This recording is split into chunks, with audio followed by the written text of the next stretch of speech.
So let's talk about the classification of adjective. Now, number one is adjective of quality.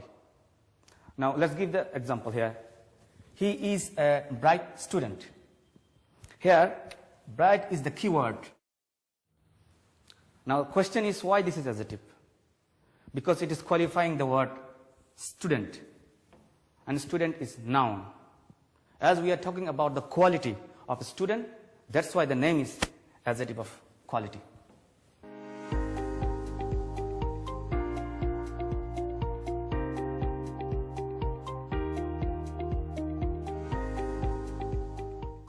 This is the number one classification. And number two is that adjective of quantity. Now, let's see the example. He has some money. Here the word some is adjective. Why? Because it is qualifying the word money. Money is noun. So we are talking about the quantity of noun. That's why this is adjective of quantity.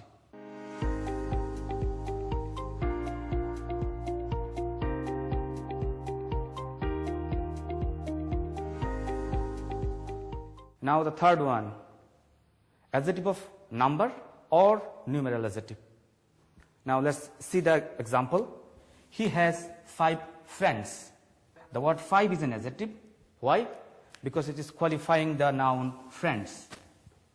Now we can count the friends, 1, 2, 3, 4, 5. As we can count the number, that's why the name is adjective of number. We can also define it as adjective of number or numeral adjective.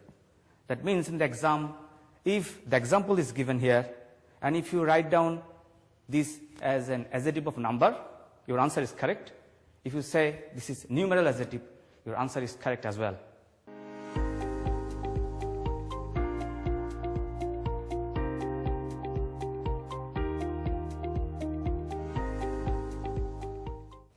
Now the last part is pronominal adjective. So look at this word pronominal. Because the word has come from the word pronoun. That means it has a relationship with pronoun. When pronoun acts as an adjective, that means a pronoun is qualifying another noun. It becomes pronominal adjective. Now look at the example. It is her pen. We know that her is conventionally a pronoun. This is a possessive pronoun. But the question is here, it is qualifying the word pen, and pen is noun. So the name of this adjective is pronominal adjective. As it is basically a pronoun, but it is qualifying noun, it becomes an adjective. So the name is pronominal adjective. It is no more a pronoun.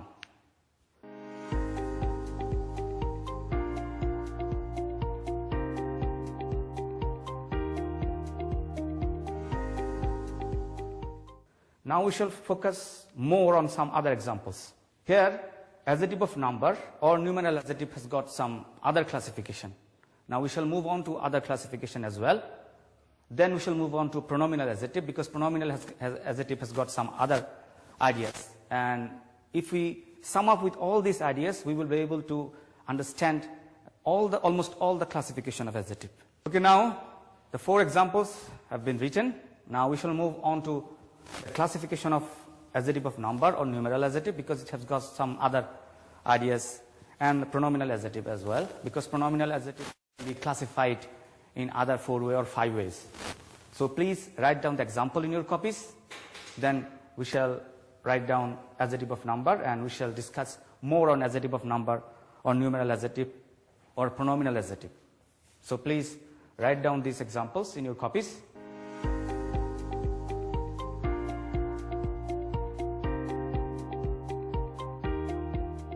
Now, adjective of number. So adjective of number can be classified into 4 ways. First one is cardinal number. The second one is ordinal number. Third one is multiplicative. And the last one is indefinite. That means the cardinal numeral, ordinal numeral, multiplicative numeral, and indefinite numeral. So the examples are given here: 30, 40, first, second, double, single, all, sum. So when we talk about these examples and these words, if these words are used in a sentence and if it qualifies a noun, then it becomes adjective of number. Now specifically if you want to identify, the name will be cardinal numeral. For example, there are 40 students. So 40 students, so it is qualifying students.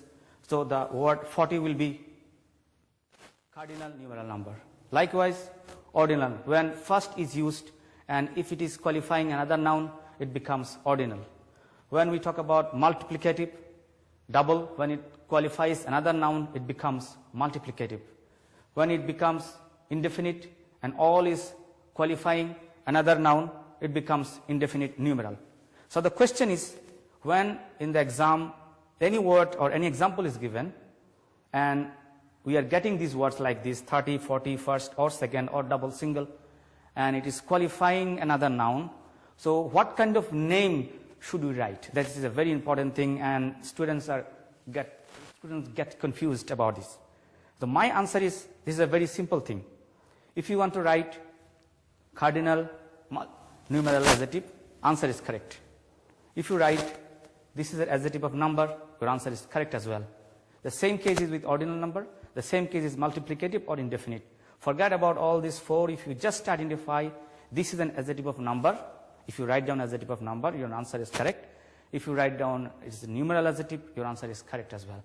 But for better understanding, and if you go through in details, so you have to go through with these sort of things. I hope by this you will be able to understand adjective of number or numeral adjective. Now we shall move on to pronominal adjective.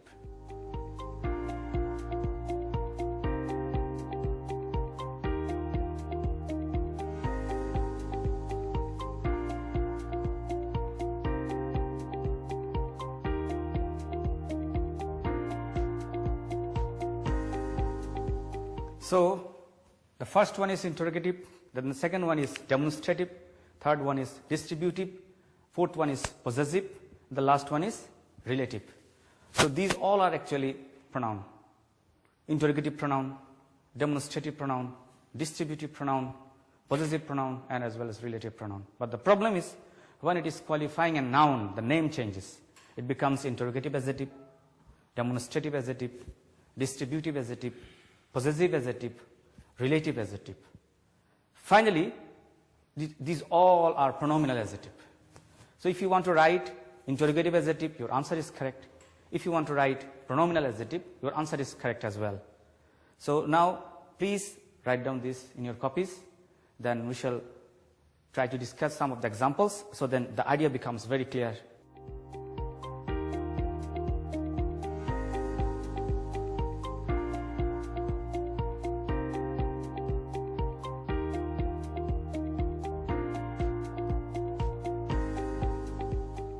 This is a sentence.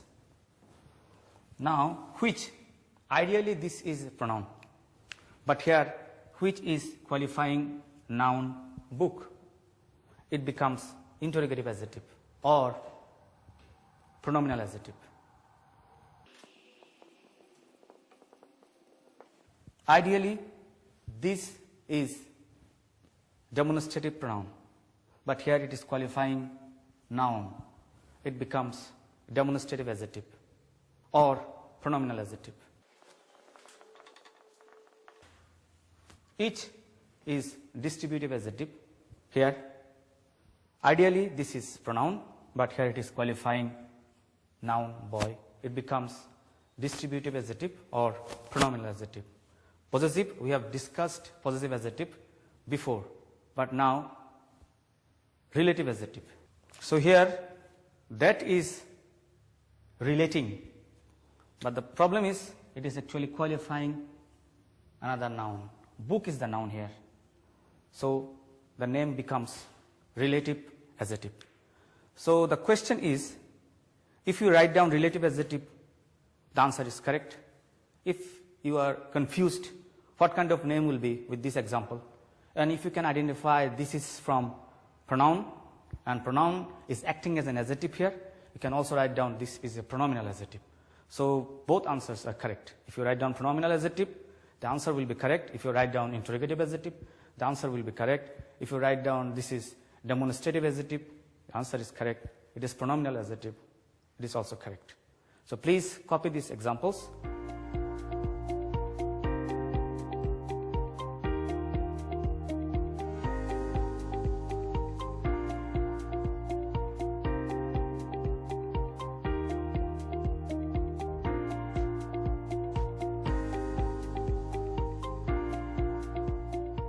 Now, there will be some more adjectives. Now, these are most important adjectives. That's why I'm just trying to give some of the examples so that the total chapter of adjective becomes very clear to you. Now, some other examples of adjective. The first one is proper adjective. We are Bangladeshi. The word Bangladeshi has come from Bangladesh. We know that the name of a country is a noun, it's a proper noun. So any proper noun becomes adjective, the name is proper adjective. So the main form is Bangladesh, from Bangladesh, Bangladeshi, India, Indian, China, Chinese, Britain, British. So this is how proper adjective is formed. Remember, proper adjective starts always with capital letter. Another adjective is emphatic adjective because it is emphasizing. It is also known as emphasizing adjective. This very book is mine. If I say this book is mine, it's correct. But when I am saying this very book, that means I am giving more stress. More stress on what? More stress on book. So students, this is very easy. Just focus on this. This very book, that means I am giving more stress on this word very, and the word is qualifying noun, so it becomes emphatic adjective. Another example is exclamatory adjective. Now students, there is a sign. We know that the sign of exclamation. Now sign of exclamation is there, so definitely there will be an extreme feelings. Maybe it is of joy, it is of sorrow, but whatever be the reason here, look at the word what? An idea. This is a noun phrase, but it is qualifying what? As there is a sign of exclamation, so the name becomes exclamatory adjective. And the last one is participle adjective. We know that the participle is formed when there is verb plus ing, but it is acting as adjective. So here the word verb is look, ing is added, looking. It is qualifying the word glass. It becomes participle. As the participle is qualifying the noun, it becomes participle adjective. Please copy these examples.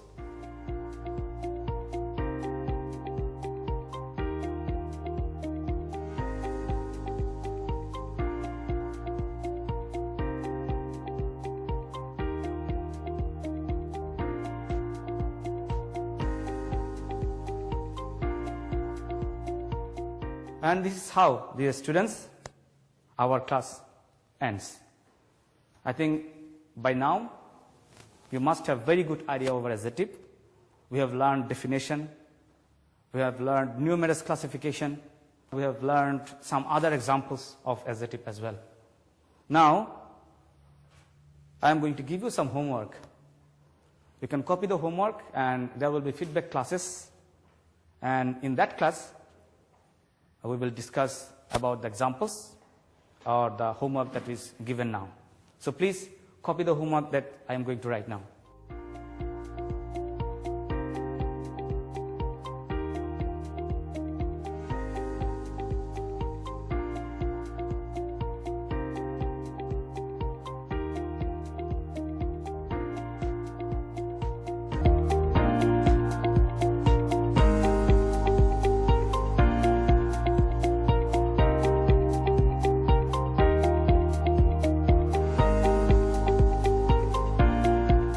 সুপ্রিয় শিক্ষার্থী বন্ধুরা, আমন্ত্রণ জানাচ্ছি আমার ঘরে আমার school প্রোগ্রামের আজকের বিজ্ঞান ক্লাসে। শিক্ষার্থী বন্ধুরা, আমরা গত ক্লাসে সপ্তম শ্রেণীর বিজ্ঞান বিষয়ের চতুর্থ অধ্যায় থেকে নির্বাচিত একটি বিষয় অর্থাৎ জীবজগতে শ্বসন প্রক্রিয়া নিয়ে আলোচনা করেছি।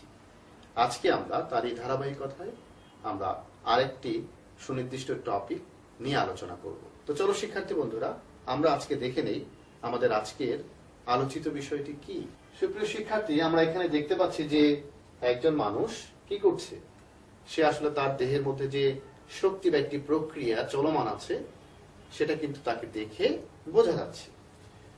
এই মানুষটি এবং আমরা সবাই অথবা বিভিন্ন উদ্ভিদ প্রাণীকুল আমরা কি করি, যে কিভাবে এই শক্তিটা আসলে পাই। আমরা তো জানি যে সূর্যালোক থেকে আমাদের কাছে এই শক্তি আসে, কিন্তু আমাদের দেহের অভ্যন্তরে কোন প্রক্রিয়ায় আমরা শক্তিটা পাই এবং এই শক্তিটা আমরা কিভাবে পেয়ে থাকি, সে বিষয়টা কিন্তু আমাদের আজকের আলোচিত বিষয়ের সাথে রিলেটেড। তো চলো, এরপর আমরা দেখতে পাচ্ছি যে এই প্রক্রিয়ার সাথে কোন তন্ত্র জড়িত। আমরা দেখছি যে যে প্রক্রিয়ায় কার্বন ডাই অক্সাইড প্রডিউস হয়েছে, এই প্রক্রিয়ার সাথে আসলে কোন একটা তন্ত্র, আমাদের দেহের মধ্যে তো অনেক তন্ত্র আছে, তাই না? কোন তন্ত্রটা এই প্রক্রিয়ার সাথে রিলেটেড তোমরা নিশ্চয়ই এটি দেখে খুব সহজেই অনুমান করতে পারছো যে আমাদের আজকের পাঠ হচ্ছে প্রাণীর শ্বসন ও শ্বসন তন্ত্র এই বিষয়টি নিয়ে।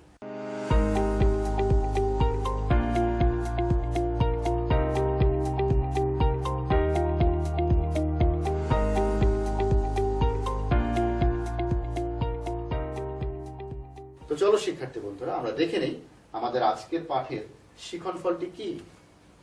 এই পাঠ শেষে শিক্ষার্থীরা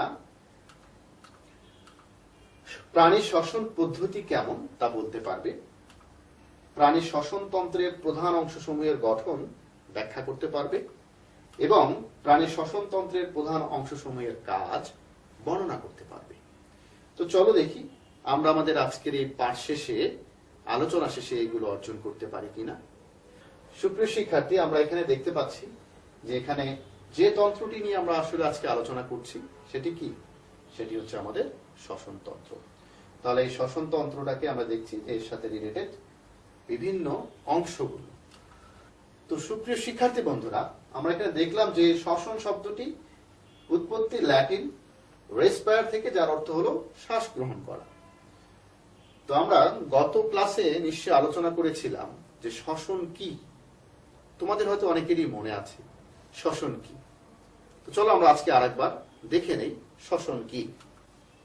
সুপ্রিয় শিক্ষার্থী বন্ধুরা, যে জৈব রাসায়নিক প্রক্রিয়ায় জীব পরিবেশ থেকে গৃহীত অক্সিজেন দ্বারা কোষ মধ্যস্থ খাদ্যকে জারিত করে খাদ্যের স্থিতি শক্তিকে তাপ এবং গতি শক্তিতে রূপান্তর করে এবং অবশেষ হিসেবে কার্বন ডাই অক্সাইড ও পানি উৎপন্ন করে, আমরা তাকেই বলেছি শ্বসন প্রক্রিয়া। সুপ্রিয় শিক্ষার্থী, আমরা যে শ্বসনের কথা বলছি, তাহলে এই শ্বসনটা আসলে কি দিয়ে ঘটে, কোন তন্ত্রের মাধ্যমে ঘটে, আমরা জানি সেটি শ্বসন তন্ত্র। তো আজকে আমাদের মূল আলোচিত বিষয় কিন্তু হচ্ছে প্রাণীর শ্বসন ও শ্বসন তন্ত্র নিয়ে। তো আমরা জানলাম যে শ্বসনটা কোন প্রক্রিয়ায় ঘটে এবং এর ফলে আমাদের দেহের মধ্যে কি ধরনের পরিবর্তন হয়, কোন ধরনের পদার্থ উৎপন্ন হয়। সুপ্রিয় শিক্ষার্থী, প্রক্রিয়াটিকে আমরা ঠিক এভাবে একটি সমীকরণের মাধ্যমে লিখে থাকি। গ্লুকোজ, অক্সিজেন, এনজাইমের প্রভাবের মাধ্যমে এই প্রক্রিয়াটি ঘটে, কার্বন ডাই অক্সাইড, পানি এবং শক্তি উৎপাদিত হয়। শিক্ষার্থী বন্ধুরা, আমরা এখানে আবারও দেখতে পাচ্ছি যে এটি হচ্ছে আমাদের শ্বসন তন্ত্র এবং আমরা শ্বাস গ্রহণ করি এবং শ্বাস ত্যাগ করি। এই যে শ্বাস গ্রহণ এবং শ্বাস ত্যাগ, এই প্রক্রিয়াটি কিন্তু আমাদের দেহের এই সুনির্দিষ্ট একটি অংশের মাধ্যমে সম্পন্ন হয়ে থাকে, আর সেটি হচ্ছে ডায়াফ্রাম, ফুসফুস এবং এর সাথে রিলেটেড আরো অনেকগুলো অংশ নিয়ে। তো শ্বসন তন্ত্রের সাথে এই সংশ্লিষ্ট অংশগুলো কি এবং শ্বসন তন্ত্রই বা কাকে বলে, চলো সেটি জেনে নেই। দেহের যে অঙ্গগুলো শ্বসন ক্রিয়ায় সক্রিয়ভাবে অংশগ্রহণ করে তাদের সমষ্টিকে আমরা বলেছি শ্বসন তন্ত্র। একেবারেই আমাদের নাসা ছিদ্র থেকে শুরু করে আমাদের ফুসফুসের শেষ যে অংশটি আছে অ্যালভিওলাস, এই পর্যন্ত সব অংশগুলোকে মিলেই আমাদের শ্বসন তন্ত্র বলে। ফুসফুসে মানুষের প্রধান শ্বসন অঙ্গ এবং ফুসফুসের ভেতরেই আসলে শ্বসনের মূল কাজটা ঘটে থাকে। তো যে পথ দিয়ে ফুসফুসে বায়ু প্রবেশ করে এবং ফুসফুস থেকে বায়ু নির্গত হয় তাকে আমরা বলেছি রেসপাইরেটরি ট্র্যাক বা শ্বসন পথ।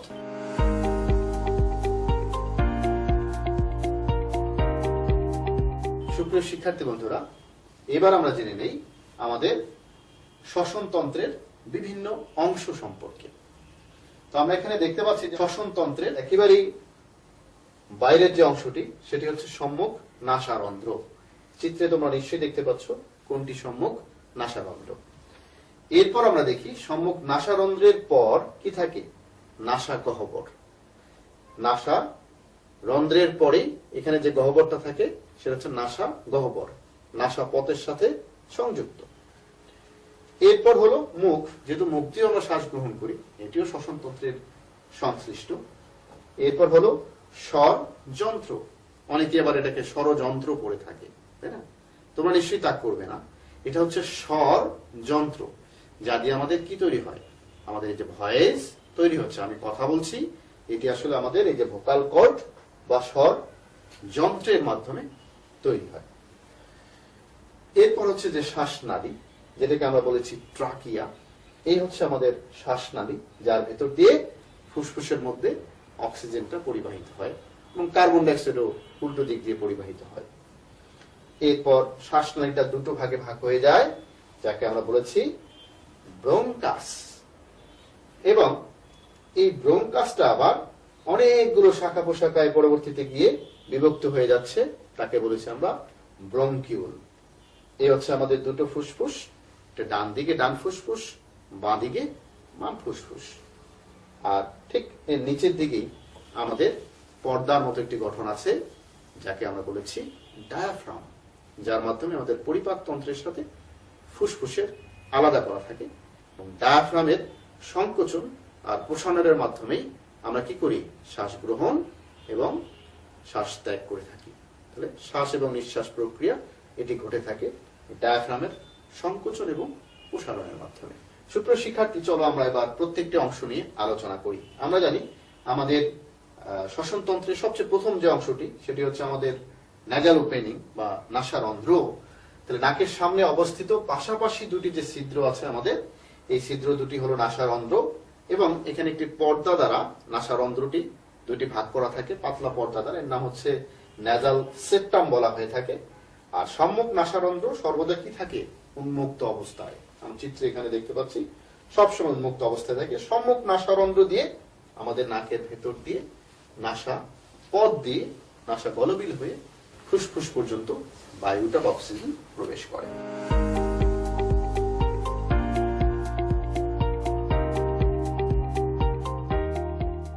সুপ্রিয় শিক্ষার্থী, এরপর হচ্ছে কি নাসাপথ। নাসারন্ধ্রের পরের যে অংশটি আমরা এখানে চিত্রে দেখতে পাচ্ছি, এটি হচ্ছে কি নাসাপথ। তাহলে নাসারন্ধ্রের পরে নাকের ভেতরে অংশের নামই হচ্ছে কি নাসাপথ। প্রাচীরে অনেক লোম থাকে, নাসাপথের প্রাচীরের দিকে অনেক লোম থাকে। লোমগুলো ছাঁকনির মতো কাজ করে। সিলিয়াযুক্ত এবং মিউকাস নিঃস্রাবী কোষগুলো ধুলোবালি এবং রোগ জীবাণু আটকে দেয়। এই যে নাসাপথ, এর যে প্রাচীর আছে, প্রাচীরের মধ্যে লোম থাকে এবং এর মধ্যে কি থাকে, এর মধ্যে আসলে সিলিয়াযুক্ত এবং মিউকাস নিঃস্রাবী কতগুলো কোষ থাকে। এগুলো কি করে, সবসময় যে চারদিক থেকে ধুলাবালি বা রোগ জীবাণু আক্রমণ করে, আগে এই সিলিয়া এবং এখানে নিঃস্রাবী কোষগুলো এটাকে কি করে, ভেতরে প্রবেশটা প্রতিহত করে বা আটকিয়ে দেয়।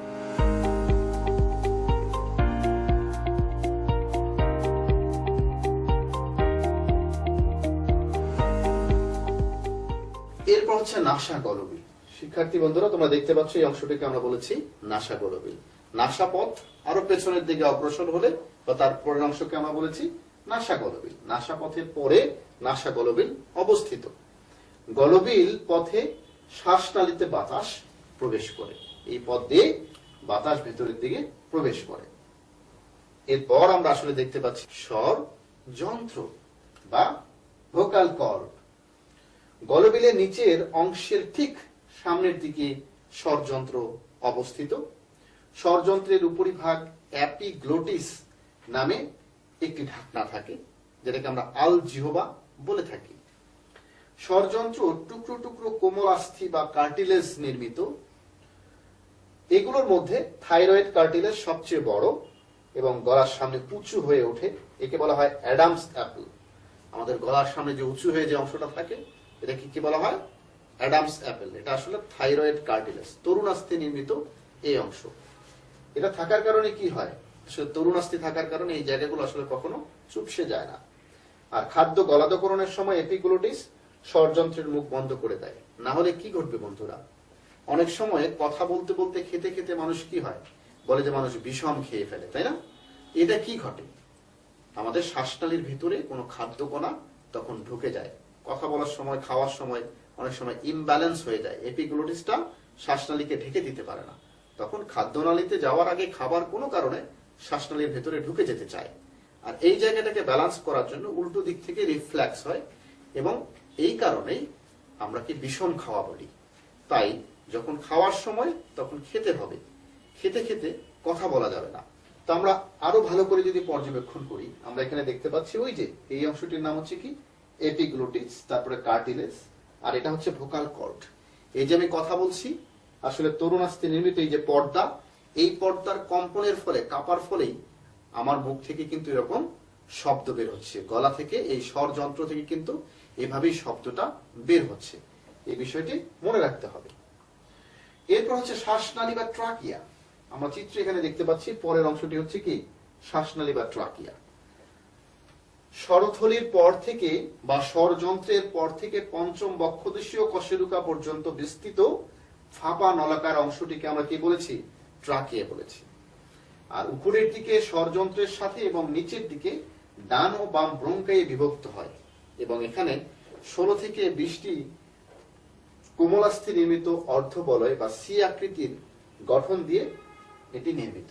আমরা দেখি যে এখানে কতগুলো রিঙ্গের মতো গঠন দেখা যাচ্ছে, সি এর মতো। একটা সি যদি সামনের দিকে এরকম করে থাকে, পেছনের দিকে আর একটা সি উল্টো দিকে আছে, রিং এর মতো। এগুলো সবগুলো কি দ্বারা নির্মিত? কার্টিলেজ দ্বারা নির্মিত। এবং এই যে রিঙ্গের মতো সি আকৃতির গঠনগুলো কটা পাওয়া যায়? 16 থেকে 20টি। তন্তুময় কলা দিয়ে বলয়গুলো পরস্পর কি থাকে? সংযুক্ত অবস্থায় থাকে বলে শ্বাসনালী কি হয় না? চুপসে যায় না। তো শ্বাসনালীর মধ্য দিয়ে কি করে? বায়ু চলাচল করে সেটা আবার আমাদের দুটো ফুসফুসে ব্রঙ্কাসের মাধ্যমে বিভক্ত হয়ে দুটো ফুসফুসের ভিতরে প্রবেশ করে। সুপ্রিয় শিক্ষার্থী, আমরা এখানে দেখতে পাচ্ছি এই অংশটি হচ্ছে স্বরযন্ত্র, এর পরের অংশটি হচ্ছে কি ট্রাকিয়া, এবং ট্রাকিয়ার মধ্যে যে গঠনগুলো দেখতে পাচ্ছি কোমলাস্থে নির্মিত সেই সি আকৃতির রিং। ব্রঙ্কাস বা ক্লোম শাখা, আমরা একটু আগেই দেখলাম যে শ্বাসনালী বা ট্রাকিয়া সেটা কি হয়? বিভক্ত হয়ে আমাদের দুই ফুসফুসের দিকে চলে যায়। এখানে আমরা দেখতে পাচ্ছি আমাদের দুটো ফুসফুসের মধ্যে চলে গেছে। চিত্রে তোমরা দেখতে পাচ্ছ এখানে এটি হচ্ছে ব্রঙ্কাস বা ক্লোম শাখা। তাহলে বক্ষ গহ্বরে ট্রাকিয়ার শেষ প্রান্ত দুটি ডান এবং বাম শাখায় বিভক্ত হয়, এদের নাম হচ্ছে ব্রঙ্কাই। বহু বচনে কি বলে? ব্রঙ্কাই বলে। ডান ব্রঙ্কাসটি অপেক্ষাকৃত ছোট। ডান দিকে যে ব্রঙ্কাসটা আমাদের ট্রাকিয়া থেকে বেরিয়ে গেছে, এটা সাধারণত অপেক্ষাকৃত কি হয়? ছোট, কিন্তু এটা কি প্রশস্ত। আর এর মাধ্যমে বায়ু কি আমাদের ফুসফুসের অভ্যন্তরে দুটো ফুসফুসে, ডান এবং বাম ফুসফুসে এটি প্রবেশ করে। সুপ্রিয় শিক্ষার্থী বন্ধুরা, আমরা এবার দেখে নিই ফুসফুসের গঠন। তোমরা আগেই জানো যে আমাদের দেহের শ্বসন তন্ত্রের প্রধান অংশ বা প্রধান অঙ্গ হলো কি? ফুসফুস। আমাদের দুটো ফুসফুস আছে, ডান এবং বাম ফুসফুস। কিন্তু ডান বাম ফুসফুস কিন্তু দুটোর গঠন একই রকম নয়। দুটো একই পদার্থ দিয়ে তৈরি হলো, দুটো দেখতে বা তাদের আকার আকৃতিতে একটু পরিবর্তন আছে। চলো আমরা দেখে নেই কি পরিবর্তন সেখানে।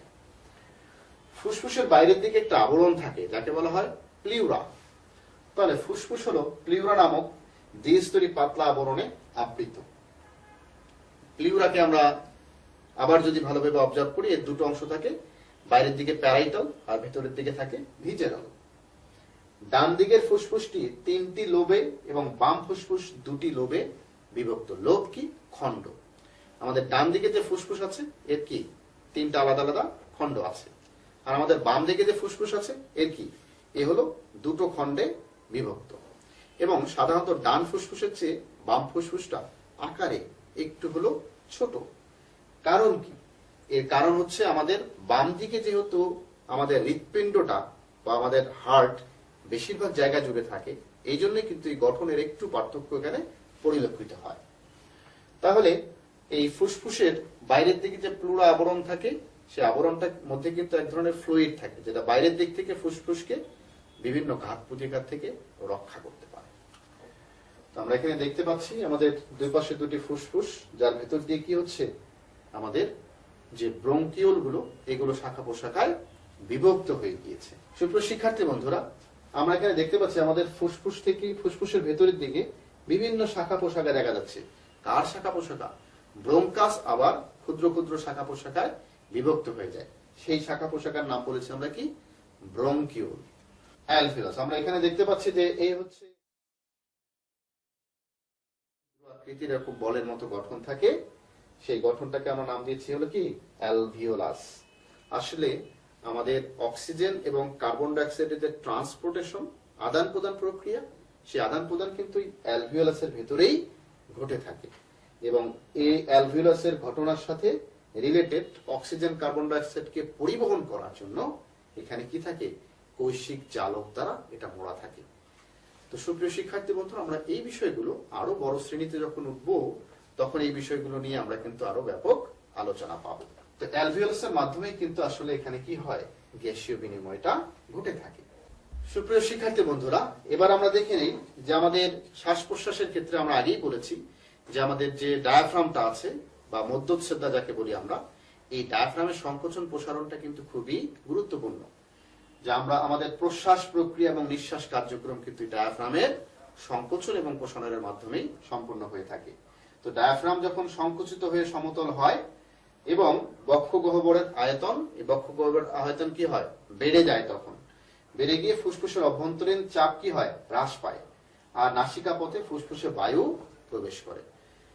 এই প্রক্রিয়াটা হচ্ছে কি? প্রশ্বাস প্রক্রিয়া। ছেড়ে দিলাম। এই প্রক্রিয়া হচ্ছে কি? নিঃশ্বাস প্রক্রিয়া।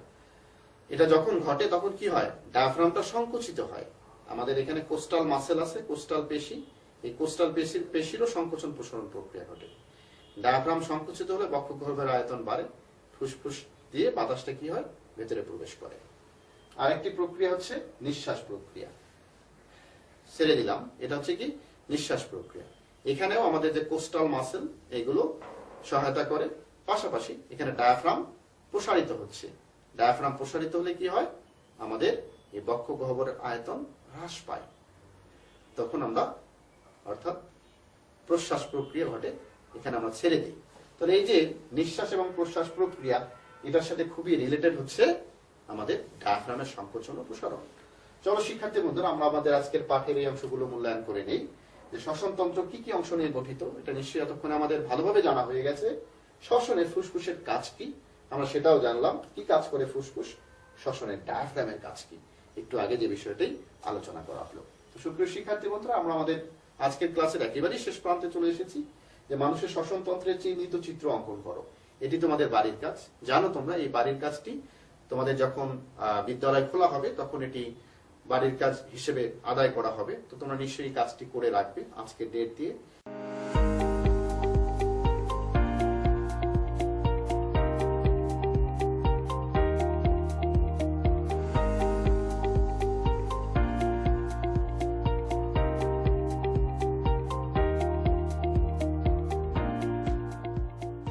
তোমরা এই ক্লাসটি আবার বারবার দেখতে পাবে তোমাদের প্রিয় কিশোর বাতায়নে। সেখানে কুইজে অংশগ্রহণ করতে পারবে। সুপ্রিয় শিক্ষার্থী, কোনো মতামত জানাতে চাইলে তোমরা তোমাদের প্রিয় কিশোর বাতায়নে গিয়ে মতামত দিতে পারো, আমরা সেই অনুযায়ী ফিডব্যাক দেব। সুপ্রিয় শিক্ষার্থী বন্ধুরা, সকলেই সুস্থ থাকো, ভালো থাকো। এতক্ষণ সাথে থাকার জন্য ধন্যবাদ।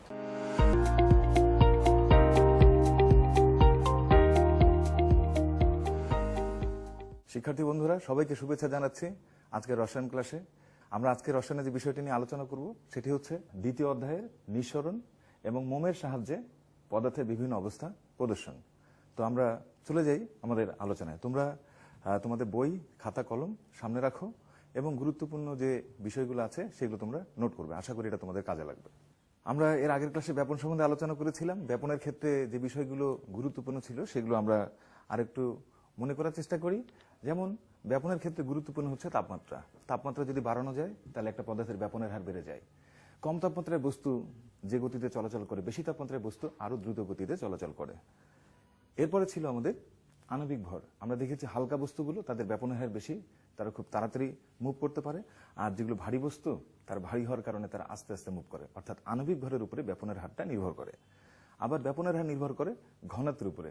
আণবিক ভর বাড়লে যেমন ব্যাপনের হার কমে যায়, ঘনত্ব বেড়ে গেলেও বস্তু ভারী হয়, এর ফলে তাদের ব্যাপনের হার কমে যায়। আর যদি ঘনত্ব কম হয়, হালকা হয়, তাহলে তাদের ব্যাপনের হারটা এখানে বেড়ে যায়। আবার ব্যাপনের ক্ষেত্রে গুরুত্বপূর্ণ বিষয়টি হচ্ছে যে পদার্থগুলো ছড়িয়ে পড়বে, তারা স্বতঃস্ফূর্তভাবে ছড়িয়ে পড়বে, এক জায়গা থেকে তারা আরেক জায়গায় যাবে। তো এক্ষেত্রে উচ্চ ঘনমাত্রা থেকে নিম্ন ঘনমাত্রায় পদার্থগুলোর ব্যাপন ঘটবে। অর্থাৎ ঘনমাত্রা যেখানে বেশি সেখান থেকে ঘনমাত্রা যেখানে কম সেখানে বস্তুগুলোর ব্যাপন ঘটবে। এখন ব্যাপন কঠিন পদার্থের হতে পারে, ব্যাপন তরল পদার্থের হতে পারে, আবার ব্যাপন গ্যাসীয় পদার্থেরও হতে পারে। এই ছিল মোটামুটি ব্যাপন সম্বন্ধে ধারণা। তোমাদেরকে গত ক্লাসে একটা সমস্যা দেওয়া হয়েছিল, বলা হয়েছিল যে দুইটি পাত্র পাশাপাশি আছে, এর মধ্যে আছে হাইড্রোজেন গ্যাস আর এর মধ্যে ছিল সালফার ডাইঅক্সাইড গ্যাস, আর এখানে একটা বিন্দু দেওয়া হয়েছে, বলা হয়েছে এই বিন্দুতে কোন গ্যাসটি আগে পৌঁছাবে। তো আশা করি তোমরা অনেকেই চেষ্টা করেছো, দেখা যাক সঠিক আনসারটা এখানে কি হয়। এখানে আমরা দেখতে পাচ্ছি এটা হচ্ছে হাইড্রোজেন গ্যাস, এটা হচ্ছে সালফার ডাইঅক্সাইড গ্যাস। তো হাইড্রোজেন গ্যাস কিন্তু হালকা গ্যাস, এর আণবিক ভর কিন্তু কম। আর এখানে যে সালফার ডাইঅক্সাইড গ্যাস আছে এটা হচ্ছে একটা ভারী গ্যাস, আর ভারী গ্যাস হওয়ার কারণে তার আণবিক ভরটা কি হবে, বেশি হবে। তাহলে হালকা বস্তু তার ব্যাপনের হার যদি বেশি, সে তাড়াতাড়ি যাবে, আর ভারী বস্তু তার ব্যাপনের হার কম, তাহলে সে আস্তে আস্তে যাবে। তাহলে এই এ বিন্দুতে হাইড্রোজেন গ্যাসটা সবার আগে পৌঁছাবে। আমরা আজকে এখানে আরেকটা প্রশ্ন যেটা তোমাদের অনুশীলনীতে আছে, সেটা ছিল এরকম, যেখানে আমরা হাইড্রোজেন গ্যাস দেখতে পাচ্ছি, helium, nitrogen, oxygen, carbon dioxide, 4টা গ্যাস দেখতে পাচ্ছি। এখন প্রশ্ন হচ্ছে এই 4টা গ্যাসের মধ্যে কোন গ্যাসের ব্যাপন সবচেয়ে বেশি হবে আর কোন গ্যাসের ব্যাপন সবচেয়ে কম হবে। তো এখানে যে বিষয়টি গুরুত্বপূর্ণ সেটি হচ্ছে যে এখানে যে 4টি গ্যাসের মধ্যে একটি ছিল হাইড্রোজেন গ্যাস, একটি ছিল হিলিয়াম, ছিল নাইট্রোজেন, ছিল অক্সিজেন এবং ছিল কার্বন ডাই অক্সাইড। তা আমরা জানি প্রত্যেকটা পদার্থের কিন্তু ভর আছে, সেই ভরগুলোকে আমরা পারমাণবিক ভর বলি, আবার সেই ভরগুলোকে আমরা আণবিক ভর বলি, কারণ এগুলো অণু এবং পরমাণু অর্থাৎ খুবই ক্ষুদ্র, তাই তাদের ভরগুলোকে এভাবে বলা হয়। তো হাইড্রোজেনের যে আণবিক ভর সেটা হচ্ছে 2, আর হিলিয়ামের যে আণবিক ভর সেটা হচ্ছে 4, আর নাইট্রোজেনের আণবিক ভর হচ্ছে 14 গুণন 2, তার মানে হচ্ছে 28, আর অক্সিজেন হচ্ছে 16 গুণন 2, তার মানে হচ্ছে 32, আর কার্বন ডাই অক্সাইড এটা হচ্ছে 12 যোগ অক্সিজেন হচ্ছে 16 গুণন 2, তার মানে হচ্ছে 44। তাহলে শিক্ষার্থী বন্ধুরা তোমরা দেখতে পাচ্ছ এখানে অনেকগুলো গ্যাস উল্লেখ করা হয়েছে আর তাদের আণবিক ভরও উল্লেখ করা হয়েছে। তো এখানে আণবিক ভর সবচেয়ে বেশি কার, সেটি হচ্ছে কার্বন ডাই অক্সাইডের। কার্বন ডাই অক্সাইড আণবিক ভর হচ্ছে 44, যেহেতু এর আণবিক ভর সবচেয়ে বেশি তাই এটি ভারী গ্যাস, তাই এর ব্যাপনের হার হবে সবচেয়ে কম। আর এখানে আমরা দেখতে পাচ্ছি হাইড্রোজেনের আণবিক ভর হচ্ছে মাত্র 2, অর্থাৎ এটি হচ্ছে এদের মধ্যে সবচেয়ে হালকা, তাহলে এদের মধ্যে হাইড্রোজেনের ব্যাপনের হার হবে সবচেয়ে বেশি। এভাবে আমরা এই সমস্যাটি সমাধান করতে পারি। আশা করি তোমরা এটা বুঝতে পেরেছো। আরেকটি প্রবলেম এখানে আছে, সেটি হলো একটা মিডিয়াম বা মাধ্যম ব্যবহার করা হয়েছে, সেটা হচ্ছে তরল মাধ্যম। আর তরল মাধ্যমে এখানে কঠিন পদার্থ রাখা হয়েছে, তরল মাধ্যমে এখানে তরল পদার্থ রাখা হয়েছে, আবার তরল মাধ্যমে গ্যাস রাখা হয়েছে। এখন যদি আমাদেরকে জিজ্ঞেস করা হয় যে এখানে তরল মাধ্যমে কোন অবস্থায় পদার্থের ব্যাপন সবচেয়ে বেশি হবে, আমরা আলোচনা করছিলাম যে এখানে তরল মাধ্যমে কোন পদার্থের ব্যাপনের হার বেশি হবে, কঠিন পদার্থের নাকি তরল পদার্থের নাকি গ্যাসীয় পদার্থের। যদি আমি এখানে পটাশিয়াম পারম্যাঙ্গানেটের কথা বলি, KMnO4 পটাশিয়াম পারম্যাঙ্গানেট, এটা হচ্ছে একটা কঠিন পদার্থ। আর আমি যদি এখানে পানির মধ্যে নীল রং মিশিয়ে দ্রবণ তৈরি করে সেটা এখানে ছেড়ে দিই, তাহলে এখানে তরল পদার্থের ব্যাপন হবে। আর এখানে আমি অক্সিজেন অথবা কার্বন ডাই অক্সাইড গ্যাস ছেড়ে দিলাম, তার ব্যাপন হবে। তাহলে এখানে আমরা তরল মাধ্যমে কঠিন পদার্থের ব্যাপন, কঠিন পদার্থ যেহেতু ভারী, অণুগুলোর মধ্যে আকর্ষণ অনেক বেশি, তাই তারা কিন্তু খুব কাছাকাছি থাকবে, তাই তারা কিন্তু বেশি সহজে মুভ করতে পারবে না। সো এখানে তরল মাধ্যমে কঠিন পদার্থের ব্যাপনটা হবে সবচেয়ে কম। আর যখন তরলের মধ্যে তরল যোগ করা হবে, তা তরল পদার্থ মানে অণুগুলোর দূরত্ব একটু বেশি থাকে, তাদের নিজেদের আকর্ষণ কম থাকে, তাই মাধ্যমের কারণে তারা দ্রুত চলাচল করতে শুরু করে, তার মানে এখানে ব্যাপনটা একটু বেশি হবে। আর গ্যাসের ক্ষেত্রে হচ্ছে গ্যাসের অণুগুলো তো অনেক দূরে দূরে থাকে, তাদের মধ্যে তো আকর্ষণ অনেক কম থাকে, তাই মাধ্যমের কারণে তরল মাধ্যমে গ্যাসের ব্যাপন হবে সবচেয়ে বেশি। এরপরে আমরা চলে আসি, আমরা ছবিতে দেখতে পাচ্ছি যে এখানে দুইটা প্রকোষ্ঠ আছে, এটা একটা প্রকোষ্ঠ, এটা আরেকটা হচ্ছে প্রকোষ্ঠ, মানে দুইটা ছোট ছোট আলাদা আলাদা প্রকোষ্ঠ করা হয়েছে। এখানে এইদিকে অনেকগুলো অণু আছে আর এদিকে অণুর সংখ্যা কম, মাঝখানে একটা সরু ছিদ্র আছে। তাহলে দুই দিকে দুইটা চেম্বার, দুই দিকে দুইটা প্রকোষ্ঠ, একদিকে অণু অনেক বেশি, আরেকদিকে অণু কম। তো এখানে সরু একটা ছিদ্র করা হয়েছে। তো এখানে যেহেতু অণু অনেক বেশি, তাহলে এখানে অণুগুলো পাত্রের দেয়ালের মধ্যে আঘাত করছে, সো তাদের চাপ কিন্তু অনেক বেশি। তাহলে এখানে অনেক বেশি চাপ, আর এখানে কিন্তু অনেক কম চাপ, আর মাঝখানে একটি সরু ছিদ্র আছে। তো একটু পরে কি হবে? একটু পরে দেখা যাবে এই দিকের অণুগুলো সরু ছিদ্র দিয়ে এদিকে আস্তে আস্তে আসতে থাকবে। এই যে বিষয়টা, এটাকে আমরা বলি নিঃসরণ, অর্থাৎ ইফিউশন। তো আমরা এখন ইফিউশন সম্বন্ধে এখানে আলোচনা করতে চাই। প্রথমে আমরা দেখতে পাচ্ছি বডি স্প্রে। তো বডি স্প্রেতে আসলে কি হয়? এই যে আমার হাতে একটা বডি স্প্রে তোমরা দেখতে পাচ্ছ। এখানে দেখো এই যে একটা সরু ছিদ্র আছে। তো এমনিতেই যখন আমি এটা ধরে রাখছি তখন কিন্তু কোনো কিছু বের হচ্ছে না, কোনো গন্ধ পাওয়া যাচ্ছে না। এখন যদি আমি এখানে একটু চাপ দিই, এই যে একটু চাপ দিলাম, এই যে চাপ দেওয়া হলো, তাহলে দেখা যাচ্ছে সরু ছিদ্র দিয়ে একটি পদার্থ বেরিয়ে এলো। এই যে প্রক্রিয়াটা, এরই নাম হচ্ছে নিঃসরণ। তো যখন পদার্থটি বেরিয়ে আসে, বেরিয়ে আসার পরে পদার্থগুলো তো এখানেই আছে, একটু পরে যে ওখানে বসে আছে বা যে ওখানে বসে আছে বা যে এখানে বসে আছে, সে কিন্তু বুঝে ফেলবে যে সুগন্ধ জাতীয় বস্তু এই ঘরের মধ্যে ছড়িয়ে দেওয়া হয়েছে। তাহলে আমরা কি দেখতে পেলাম? আমরা দেখতে পেলাম বডি স্প্রেতে যখন চাপ দেওয়া হয় তখন ছিদ্র দিয়ে গ্যাসীয় পদার্থ বেরিয়ে আসে, তাহলে এটি হচ্ছে নিঃসরণ। আর যখন বেরিয়ে আসে তারপর সেটা আপনা আপনি চারদিকে ছড়িয়ে পড়ে, সেটি হচ্ছে আমাদের ব্যাপন। তাহলে আমরা বলতে পারি বডি স্প্রেতে আগে হয় নিঃসরণ আর পরে হয় ব্যাপন। এখন আমরা এই নিঃসরণ বা ব্যাপনের আরো কিছু উদাহরণ দেখে নিই। আমরা দেখতে পাচ্ছি খুবই পরিচিত, কি দেখছে সবাই? হ্যাঁ, এটি হচ্ছে গ্যাসের সিলিন্ডার। অনেক সময় গ্যাস সাপ্লাই বন্ধ হয়ে যায়, তখন আমরা এই সিলিন্ডারের সাহায্যে আমরা কাজটা চালাই। তা আমরা এখানে দেখতে পাচ্ছি এই সিলিন্ডারের মধ্যে যে গ্যাস রাখা হয়েছে সেই গ্যাসের নাম হচ্ছে প্রোপেন এবং রাখা হয়েছে বিউটেন। দুইটি গ্যাস রাখা হয়েছে রান্নার জন্য। এই গ্যাসগুলো আমরা ব্যবহার করি। প্রথমে সিলিন্ডারে চাপ দেওয়া হয়, চাপ দিয়ে এখানে গ্যাসগুলোকে রাখা হয় এবং সেগুলো তরল অবস্থায় থাকে। তারপরে এই যে এখানে দেখতে পাচ্ছ, এখানে যখন এটা চাবিটা ঘোরানো হয় তখন এই দিক দিয়ে এখানে সরু ছিদ্র আছে, ভিতরের যে গ্যাসগুলো ওই সরু ছিদ্র দিয়ে বেরিয়ে আসতে শুরু করে। তাহলে ওই প্রক্রিয়াটা, সেটা হচ্ছে আমাদের নিঃসরণ প্রক্রিয়া। কারণ সরু ছিদ্র দিয়ে যখনই ভিতরে অনেক চাপে গ্যাস থাকে, তো যখন এখানে এটা ওপেন করে দেওয়া হয় তখন আস্তে আস্তে বাইরের চাপ কম, ভেতরের চাপ বেশি, তাই চাপের কারণে এখানে গ্যাসগুলো বাইরে বেরিয়ে আসতে শুরু করে। তাহলে এটা হচ্ছে আমাদের নিঃসরণ প্রক্রিয়া। এরপরে আমরা দেখতে পাচ্ছি, হ্যাঁ, সিএনজি। সিএনজি তো আমরা জানি যে একটা গাড়ি যার নাম সিএনজি। আসলে সিএনজিতে জ্বালানি হিসেবে যে গ্যাসটা আমরা ব্যবহার করি সেটা হচ্ছে সংক্ষেপে সিএনজি বলা হয়। সিএনজি মানে হচ্ছে কম্প্রেসড ন্যাচারাল গ্যাস। অর্থাৎ আমাদের দেশে যে প্রাকৃতিক গ্যাস পাওয়া যায় সেই প্রাকৃতিক গ্যাসের মধ্যে অনেক ধরনের যৌগ থাকে। তার মধ্যে সবচেয়ে বেশি থাকে হচ্ছে মিথেন। তো এটাকে যখন চাপ প্রয়োগ করে সংকুচিত করা হয় তখনই সেটার নাম হচ্ছে সিএনজি, এবং এটাই আমরা এখানে জ্বালানি হিসেবে কি করি, ব্যবহার করি। তো এক্ষেত্রেও এই সিএনজিতে যে গ্যাসটা ব্যবহার করা হয় সেটাও দহনের পূর্বে সরু ছিদ্র দিয়ে বেরিয়ে আসে, তারপরে অক্সিজেনের সাথে তার বিক্রিয়া হয় এবং শক্তি উৎপন্ন করে।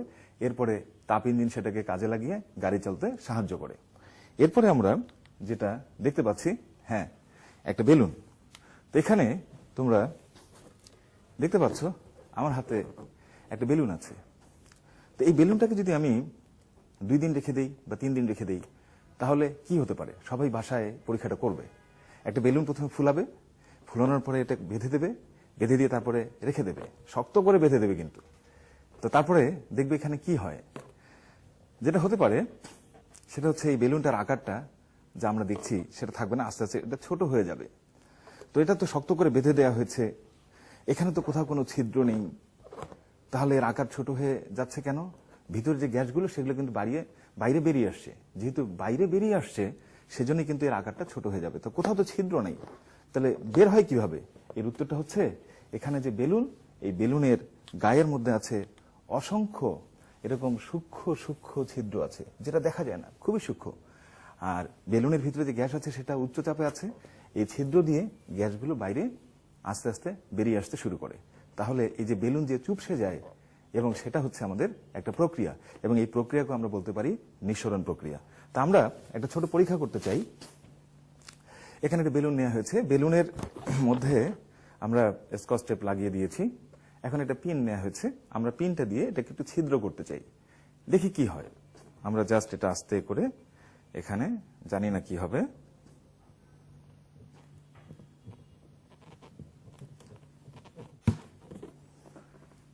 আমরা কিন্তু এটা ছিদ্র করে দিলাম। এই যে শব্দ হচ্ছে, বাতাস বেরিয়ে আসছে। আচ্ছা, তো প্রথমে যখন ছিদ্র করা হলো তখন তো শব্দটা হলো না, একটু যখন সময় দেয়া হলো তখন এটা ফেটে গেল, শব্দ করে ফেটে গেল। আরেকটি বেলুন আছে, তার ক্ষেত্রে দেখা যাক কি হয়। আমরা কিন্তু দেখেছি এখানে একটু সময় লেগেছে। এরপরে এটা আরেকটা বেলুন, এখানে কিন্তু কোথাও স্কচ টেপ লাগানো হয়নি, জাস্ট পিন দিয়ে আমরা এখানে, সাথে সাথে হয়েছে।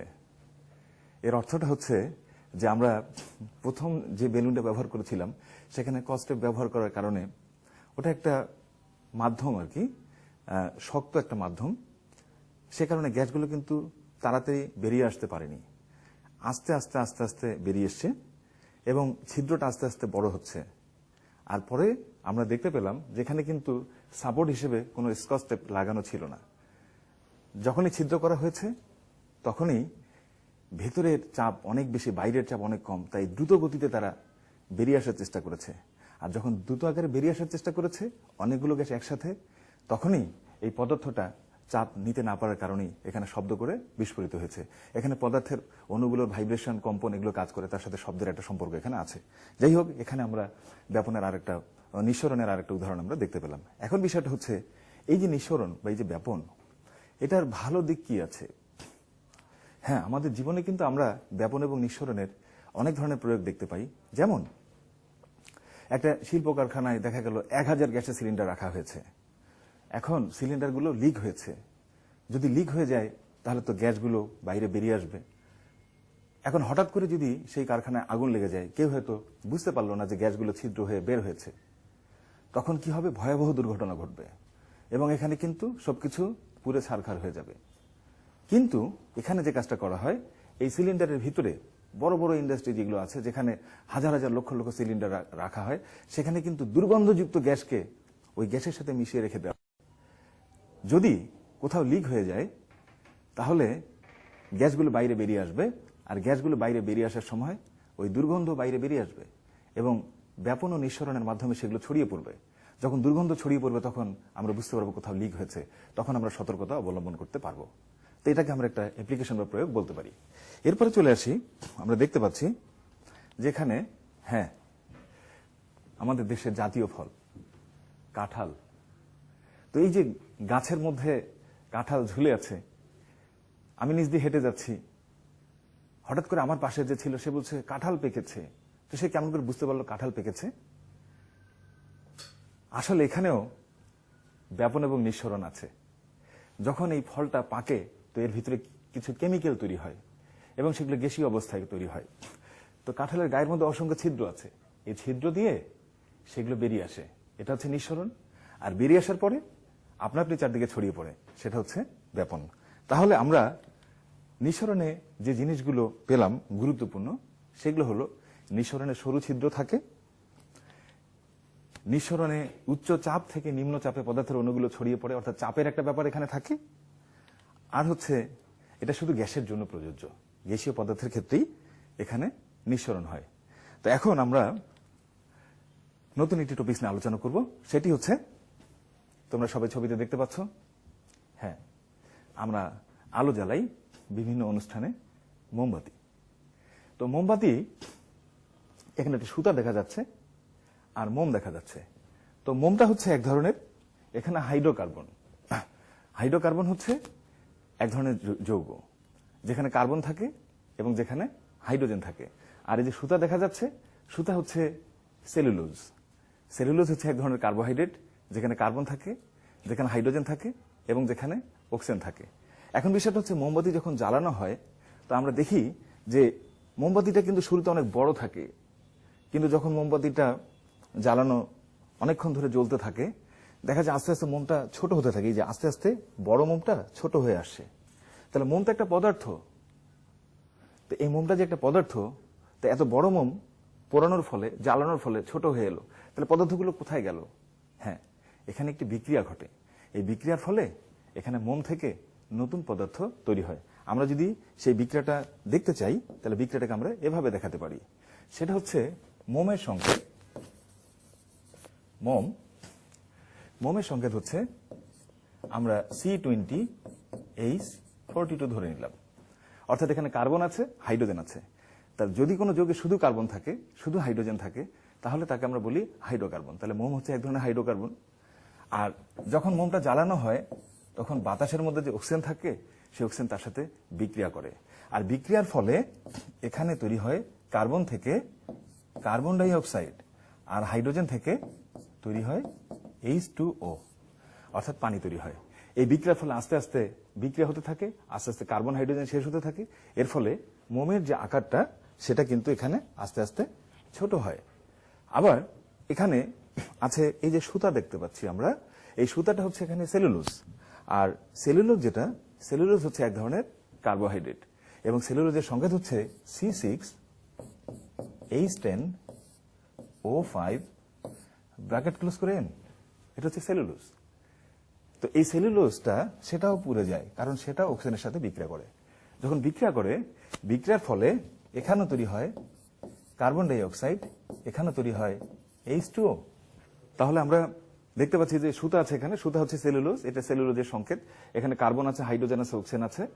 আর যখন এটাকে পোড়ানো হয়, তখন অক্সিজেনের সাথে বিক্রিয়া করে কার্বন ডাই অক্সাইড তৈরি করে, H2O তৈরি করে। এর ফলে আস্তে আস্তে সুতাটাও শেষ হয়ে যায়। এখন বিষয়টা হচ্ছে যে আমরা এখানে এই মোম যে জ্বলতে থাকে, তো এখানে রাসায়নিক বিক্রিয়া ঘটে, অর্থাৎ নতুন পদার্থ এখানে তৈরি হয়। তাহলে আমরা বলতে পারি মোম জ্বলার সময় রাসায়নিক পরিবর্তন হয়, অর্থাৎ রাসায়নিক বিক্রিয়া হয়। আবার মোমটা যখন জ্বলতে থাকে, জ্বলার সময় মোমটা গলে গলে নিচে পড়ে। তাহলে মোমটা আগে ছিল কঠিন, আর তাপের কারণে সেটা গলে যাচ্ছে, গলে তরল হয়ে যাচ্ছে। তাহলে কঠিন মোম সেটা একটা মোমের অবস্থা, আর তরল মোম সেটাও কিন্তু মোমেরই অবস্থা, দুইটাই কিন্তু মোম। তাহলে এখানে কিন্তু পদার্থের অবস্থার পরিবর্তন হয়েছে, এখানে পদার্থের গঠনের অণুর কোনো পরিবর্তন হয়নি। তাহলে সেটাকে আমরা বলতে পারি একটা ভৌত পরিবর্তন। তাহলে মোমবাতি জ্বলার সময় দুই ধরনের পরিবর্তন হয়, একটা রাসায়নিক পরিবর্তন, একটা ভৌত পরিবর্তন। এখন মোমবাতি জ্বলার সময় আমরা যে আলো পাই, আবার যদি আমরা এখানে এভাবে হাত দিই, তাহলে তাপ লাগবে, তাহলে তাপও পাওয়া যায়, আলো পাওয়া যায়, আবার তাপও পাওয়া যায়। আবার মোম যখন জ্বলতে থাকে, তখন এই মোমটা কঠিনটা তরল হয়, তারপর সেখান থেকে সে বাষ্প হয়। বাষ্প হওয়ার পরে তার মধ্যে এরকম আগুন ধরে যায় এবং নতুন পদার্থ তৈরি হয়। তাহলে আমরা দেখতে পেলাম আজকের আলোচনায়, আমরা যেটা দেখতে পেলাম সেটা হচ্ছে ব্যাপন সম্বন্ধে আমরা আলোচনা করেছি।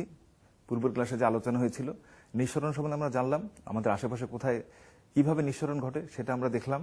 এবং আমরা এখানে আরো দেখলাম মোমবাতি তার জ্বলতে থাকা, সেখানে বিভিন্ন রাসায়নিক বিক্রিয়া, সেখানে দুই ধরনের পরিবর্তন, এবং আমরা সেখানে দেখতে পেলাম জ্বলার সময় তাপশক্তি, আলোক শক্তি তৈরি হয়। এবং সেখানে আমরা দেখতে পেলাম পদার্থের তিনটি অবস্থা লক্ষ্য করা যায়, একটি হচ্ছে পদার্থের কঠিন অবস্থা, একটি হচ্ছে পদার্থের তরল অবস্থা, আর একটি হচ্ছে পদার্থের বায়বীয় অবস্থা। এখন এই আলোচনা থেকে তোমাদের জন্য ছোট একটি বাড়ির কাজ দেওয়া হচ্ছে, তোমরা এই সময়ের মধ্যে এটি সলভ করার চেষ্টা করবে। আজকের আলোচনা থেকে তোমাদের জন্য একটা বাড়ির কাজ, তোমরা এই সময়ের মধ্যে এটি নিয়ে চিন্তা করবে সবাই। এখানে আমরা দেখতে পাচ্ছি তিনটা বেলুন আছে, আর সেই বেলুনের ভিতরে আছে হাইড্রোজেন গ্যাস, তারপরে হিলিয়াম গ্যাস, তারপর নাইট্রোজেন গ্যাস। একই আকারের বেলুন, একই পরিমাণ গ্যাস এখানে রাখা হয়েছে। তো দেখা গেল কয়েকদিন পরে বেলুনগুলো এরকম হয়েছে, অর্থাৎ তাদের আকারটা এখানে ছোট হয়েছে। এখন এখান থেকে দুইটি প্রশ্ন। তোমরা দেখতে পাচ্ছ যে এখানে তিনটা বেলুন আছে, কয়েকদিন পরের ঘটনা, বেলুনগুলো সবগুলো চুপসে গেল। এখন এখান থেকে প্রশ্ন, বেলুনের ভিতরে কিন্তু হাইড্রোজেন, হিলিয়াম, নাইট্রোজেন তিনটি গ্যাস রাখা হয়েছে। প্রথম প্রশ্ন হচ্ছে কোন বেলুনটা আগে চুপসে যাবে, আর পরের প্রশ্নটি হচ্ছে এখানে কোন ঘটনার কারণে বেলুনগুলো চুপসে গেছে।